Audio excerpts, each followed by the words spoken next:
কক্সবাজারের সকালের নাস্তা করার জন্য চলে আসছি মারমিট ক্যাফেতে। আমার কাছে এই ক্যাফেটা Cox's Bazar one of the most সুন্দর ক্যাফে মনে হয়েছে, কারণ এটা এত সুন্দরভাবে ডেকোরেট করা হয়েছে যে আপনি যে কোনো টাইপসের ছবি, কাপল পিক, অ্যাস্থেটিক পিকচার সবকিছু তুলতে পারবেন। লাস্ট ব্লগে আমি আপনাদের বলেছিলাম যে আমি কক্সবাজারের রিফ্রেশমেন্ট ট্যুরের জন্য আসছি। সো বেসিক্যালি আমি কক্সবাজারে 2 দিন থাকবো, কারণ 30 তারিখ থেকে আমার সেমিস্টার ফাইনাল স্টার্ট হয়ে যাবে। সো বেশি দিন আমি কক্সবাজারে স্টে করতে পারবো না, অ্যান্ড আমার এই 2 দিনের অ্যাক্টিভিটিস আমি এই ব্লগের মাধ্যমে আপনাদের সাথে শেয়ার করব। তো আপনারা দেখতেই পাচ্ছেন এই মারমেড কফি এর এনভায়রনমেন্টটা এত বেশি সুন্দর যে আপনার মন নিমিষেই ভালো হয়ে যাবে। আর আপনার লাইফ পার্টনারের সাথে কোয়ালিটি টাইম স্পেন্ড করার জন্য মারমেড ক্যাফে একটা বেস্ট চয়েস। তো এখানে আমরা ঘুম থেকে উঠে সকালেই এসে পড়েছি, বাট কক্সবাজারের এখনের ওয়েদারটা অনেক রেনি, দ্যাটস ওয়াই আকাশটা অনেক অন্ধকার অন্ধকার হয়ে আছে। আর এই ক্যাফেটা সুগন্ধা বিচের একদম কাছাকাছি। আজকে আমি, আপু আর দুলাভাই সকাল থেকে একদম সন্ধ্যা পর্যন্ত এই ক্যাফেতে থাকবো, অ্যান্ড সেই সাথে আপনাদেরকেও এই ক্যাফেটা পুরাটা ঘুরায় দেখাবো, কারণ আজকে মূলত আমাদের প্ল্যানটা হচ্ছে একটু কোলাহল মুক্ত জায়গায় কিছু সময় কাটানো। সো আমরা খাবার অর্ডার দিয়ে দিয়েছি। সো আমাদের খাবার রেডি হওয়া পর্যন্ত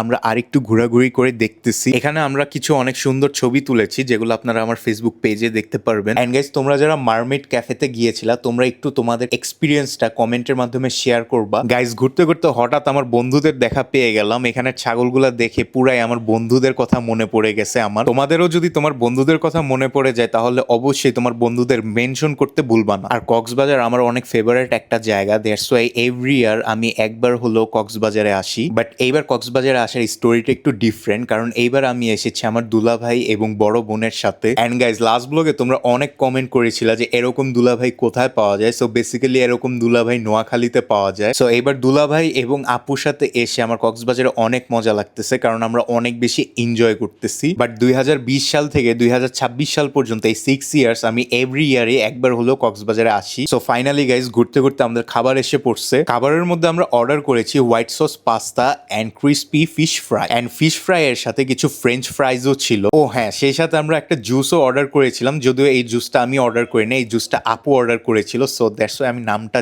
জানি না অ্যাকচুয়ালি। সো আমাদের খাওয়া দাওয়া শেষ, অ্যান্ড খাবারটা মোটামুটি আলহামদুলিল্লাহ ভালোই ছিল। সো খাওয়া দাওয়া করে এখন একটু ইনানি বিচে আসছি। অ্যান্ড গাইস, কক্সবাজারের মধ্যে কোন বিচটা তোমাদের সবচেয়ে বেশি ফেভারিট সেটা কমেন্টের মাধ্যমে জানিয়ে দাও। আমি ভিজার প্রিপারেশন নিয়ে আসি নাই, দ্যাটস ওয়াই আমি বিচে নামবো না, কারণ আমি গতকালকে রাতেই ভিজা ফেলাইছিলাম। তো আবার একটু মারমেড ক্যাফেতে এসে পড়লাম তোমাদেরকে সন্ধ্যার সৌন্দর্যটা দেখানোর জন্য। তো তোমরা দেখতে পাচ্ছ এই ক্যাফেটা কিন্তু দিনের পাশাপাশি রাতের বেলাও অনেক বেশি সুন্দর লাগে, স্পেশালি সন্ধ্যার টাইমে। অ্যান্ড সেই সাথে এই ছিল আমাদের কক্সবাজারের 2 দিনের ছোট্ট একটা ট্রিপের ব্লগ। তোমরা দেখেছো যে আমি কি কি করেছিলাম। সো দেখা হবে তোমাদের সাথে নেক্সট ব্লগে।